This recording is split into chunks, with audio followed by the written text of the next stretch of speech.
আসসালামু আলাইকুম বন্ধুরা, কেমন আছেন সবাই? আশা করি ভালো আছেন। কৃষি প্রধান বাংলাদেশ, কৃষি নিয়ে আমাদের দেশ। আমি রয়েছি কৃষি নিয়ে, আপনাদের সাথে ছোট ছোট ভিডিও শেয়ার করি এবং কৃষি নিয়ে থাকি। তো আজকে এসেছি কচু চাষ করব, কচু লতি গাছ কচুর চাষ করব, সেটি আপনাদের সাথে শেয়ার করতে। বন্ধুরা, কচু এবং কচুর লতি আমাদের দেশে খুবই জনপ্রিয় খাবার। এটি দেশ গন্ডি ছাড়িয়ে বিদেশেও রপ্তানি হচ্ছে, এটা আপনারা দেখতেছেন সবাই। প্রসেসিং করে বিদেশে রপ্তানি হচ্ছে। তো আজকে আমি এখানে নতুন করে কচু চাষ করব। কচুর লতি কিনে এনেছি বাজার থেকে, লতি গাছ কচু বলেছে আমাকে, এবং দেখতে পাচ্ছেন যে লতিগুলো কি মোটা মোটা।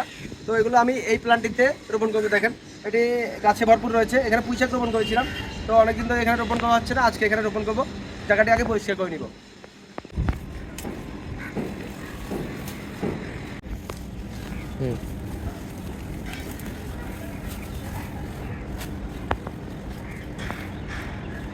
জানি দিবি নাকি?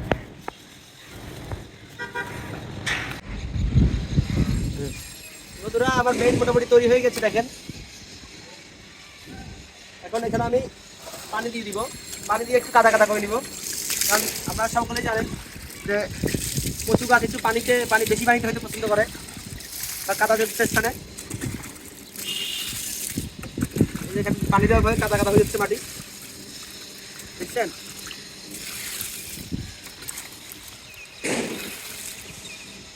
মোটামুটি কাদা কাদা হয়ে গেছে। এই দেখেন একেবারে কাদা কাদা হয়ে গেছে। যেহেতু মাটিগুলো একেবারে গুঁড়ো গুঁড়ো ছিল, তাই অতি তাড়াতাড়ি কাদা কাদা হয়ে গেছে। দেখেন এই যে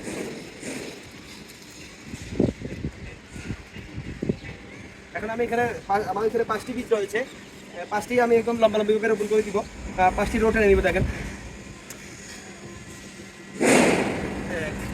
এই যে দেখেন এই উপায়ে রোপণ করতেছি।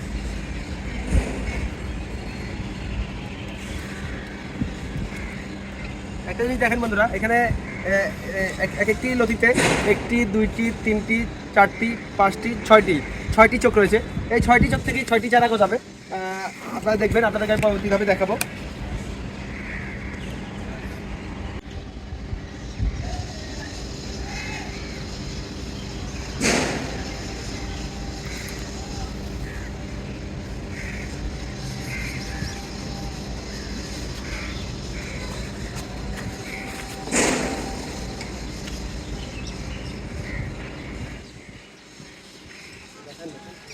তো বন্ধুরা, আমার বীজ রোপণ শেষ। এখন আমি আবার পানি দিয়ে দিচ্ছি। দেখেন এরকম প্রত্যেকদিন সকাল একবার বিকেল একবার পানি দিয়ে ভিজিয়ে রাখবো, যাতে মাটি শুকিয়ে না যায়। 8 থেকে 10 দিন পরে আপনাদের সাথে আবার দেখা হচ্ছে। ততক্ষণ ভালো থাকেন। আল্লাহ হাফিজ। বন্ধুরা, সবাই কেমন আছেন? আশা করি ভালো আছেন। বন্ধুরা দেখেন, এই যে আজকে প্রায় 10 দিন পর এসেছি। যে কচু গাছ লাগিয়েছিলাম সেই গাছগুলো এখন বের হয়ে অনেক বড় হয়ে গিয়েছে। মূল যে মাথা ছিল ওই মাথার থেকে গাছগুলো বের হয়েছে। আর এইখানে যে গোড়ায় গোড়ায় যে মুখগুলো ছিল, এই যে দেখেন এই মুখটা দেখেন, এই মাত্র বের হওয়া শুরু করছে। এই দেখেন মুখটা, প্রত্যেকটা জায়গা থেকে মুখ বের হবে এবং সেখান থেকে গাছ বের হবে।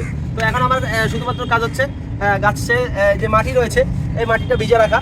একেবারে কাদাযুক্ত রাখতে হবে বিষয়টি তেমন নয়, চাইলে শুধু একদম শুকনো শুকনো ভিজে রাখলেই চলবে। আর গাছে এই যে মুখগুলো রয়েছে, মুখগুলো থেকে যখন প্রত্যেকটি মুখের থেকে গাছ বের হবে, তখন আমি কিছুটা ইউরিয়া সার দেওয়ার প্ল্যান আছে। তো বন্ধুরা, সবাই ভালো থাকেন।